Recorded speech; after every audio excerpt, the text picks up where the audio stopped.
Rajat Rajgarhia joins in, Director at Motilal Oswal Securities. Rajat, morning. Good to have you on the show. The earnings season is almost through. Some numbers, of course, still trickling in, like the case of Bharti. What have you made of the whole earnings season, and what's the call on the market now? Hi. Well, the earnings season has been reasonably good till now. If you look at a lot of the numbers, they have reported quite good, right from the private sector banks to names like L&T, Idea, Maruti. I think a lot of these numbers have provided good confidence to the markets. If you look at the aggregate level, the growth number looks pretty low at single digit. But I think that is largely driven by a couple of very heavyweights like Reliance and NTPC, which had a degrowth in numbers.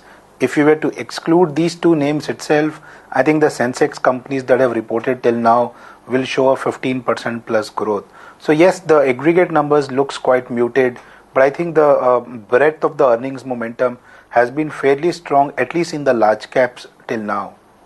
Rajat, I don't know how, if you looked at the Bharti numbers in detail, but prima facie the number is not looking good. The net profit and EBITDA number at least, and the stock has reacted quite sharply on way down. What would be your first reaction, and would you look to buy this stock on dip?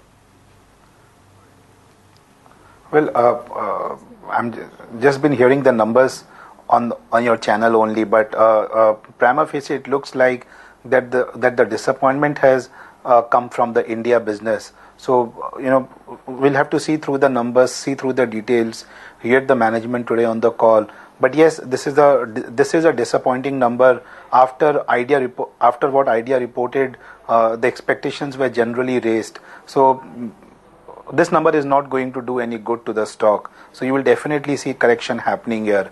This sector has been seeing very volatile news flows and events over the last several months. I mean, sometimes you become positive, sometimes you become negative. There's almost a lack of clarity on how investors should look at this space. But one thing is very clear, that the two big developments that happened, one was the Supreme Court ruling, and second, which was relating to the tariff hikes over the last few months. These two are structurally big positives for some of the strong incumbents like Bharti. So I think we'll have to hear the management today and see where does the stock settle in. But we'll definitely try to be buyers. Once we get clarity on what are the revised numbers for FY12 and 13 for Bharti. Rajat, we've come a long way on the Nifty from 4,500 to almost 5,400 right now. In your opinion and assessment, will this rally sustain?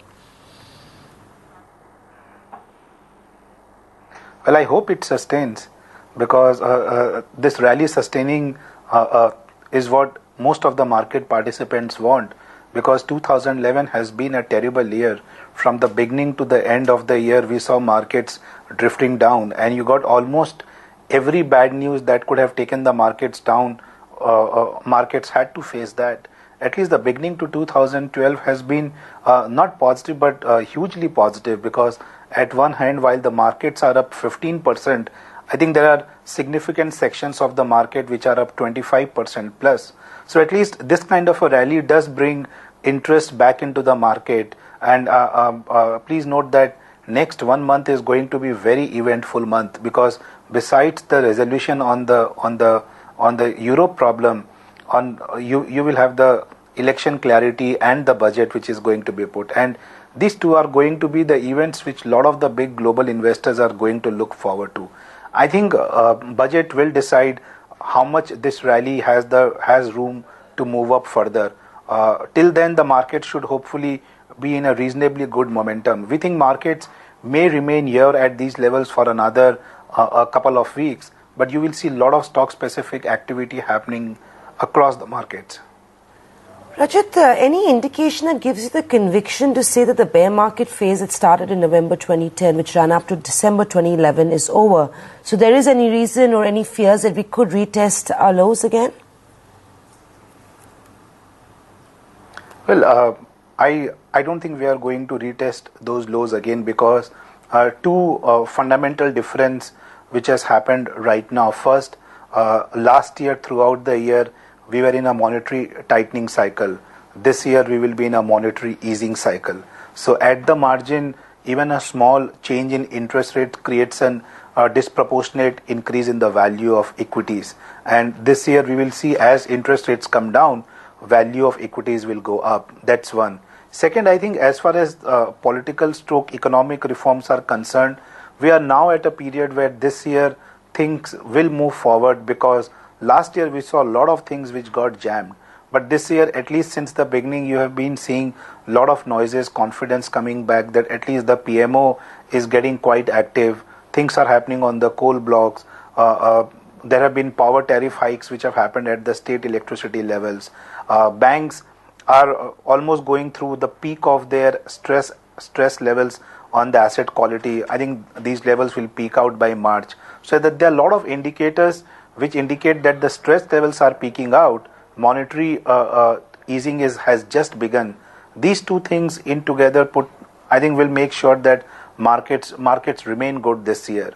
So the only one factor which we don't have a view upon is how does Europe behaves, because if something really terrible happens here, I think we all will have to participate whichever way the global markets trade at.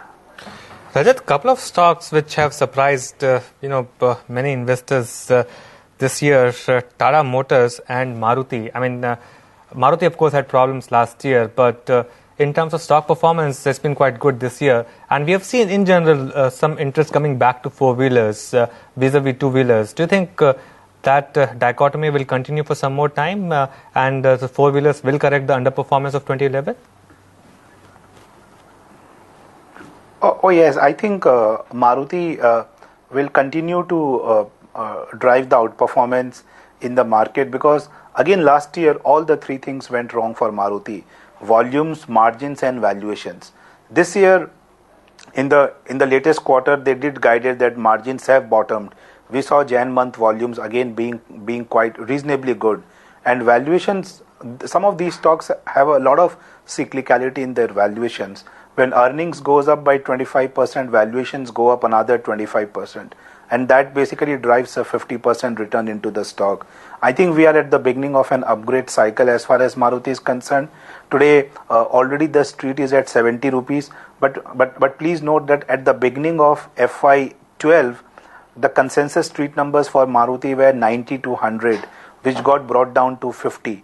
And now we are starting at 70. So that shows how much cyclicality you can have into the earnings. Same thing holds true for Tata Motors. I think the momentum that they have been carrying on the JLR front has been quite strong, and that in turn has been driving up the volume upgrade for them consistently over the last many months. Till the time you see that momentum continuing at JLR, I think Tata Motors will continue to make more gains from here. Rajat, the other one which has been quite interesting is Reliance, and after the despondency of last year when the stock was almost 700 and change, now we have seen it rally a bit, though the earnings still look quite bad. What's the call on the stock now? Well, I think Reliance is right now benefiting more from a valuation and a technical call and less from the fundamentals, because I don't think anything is improving on the fundamentals in the short term, at least for another couple of quarters for them. GRMs will remain at a discount to the benchmarks, petchem margins remain low, and nothing positive happening on the E&P right now. But I think given the way the stock was underperforming at the end of 2011, it went below 700, where people started looking at a price to book as a multiple, that okay, 1.2, 1.3 time price to book is looking reasonably attractive. And then you saw a buyback, and typically from companies like Reliance, when you have buybacks to the tune of $2 billion plus, that provides its own share of confidence to investors. And plus, I think you saw a lot of, I mean, when you saw $4 billion kind of an inflow coming into the country, then of course Reliance with a large weightage has its own share of those inflows. So I think this valuation factor, along with the technical of large inflows and buyback, has propped up the stock. But given the fundamentals of the business right now, I think you'll see this stock stabilizing between 800 and 850. Till the time you don't get positive on the GRM, on the refining business of Reliance, we find it difficult for the stock to move anything materially from here. Rajat, what did you make of HUL's numbers and the sort of stock reaction we saw? It's corrected over 6% since it's posted its numbers. Well, HUL numbers were quite okay. If you look at the reported numbers, I guess everyone, they were better than everyone's estimate. But yes, category-wise, the category that people are generally most excited about in HUL is the personal products. And that is where you saw a lot of margin contraction happening for them. And more importantly, this is a very contra-market stock. If last year when the markets kept on going down, it kept on going up. And this year, since the beginning of 2012, markets have been going up and this stock has been seeing pressure. From an absolute valuation point of view, if you today look at the stock at 30 times earnings, there is very little justification that you can make for an absolute return into the name. But I think this is a stock which people have tended to play more whenever they have a negative view on the market. And right now, people have a positive view on the market, because of which I think the underperformance is getting created into the name. From a numbers point of view, somewhere they will have to now focus on stabilizing this personal product margins, because I think that is what people are most excited when they look at HUL numbers. Otherwise, from a stock point of view, I think you'll see this stock again being very flat in this band of 360, $400. Right. Rajat, also very quickly, what's your take on the cement space? Because a couple of brokerages have been quite optimistic on the sector, and the numbers as well from the cement pack have been fairly impressive, right? Yes, I think cement is something which is becoming like a absolute return sector now, because the pricing discipline that the industry has followed over the last 6 months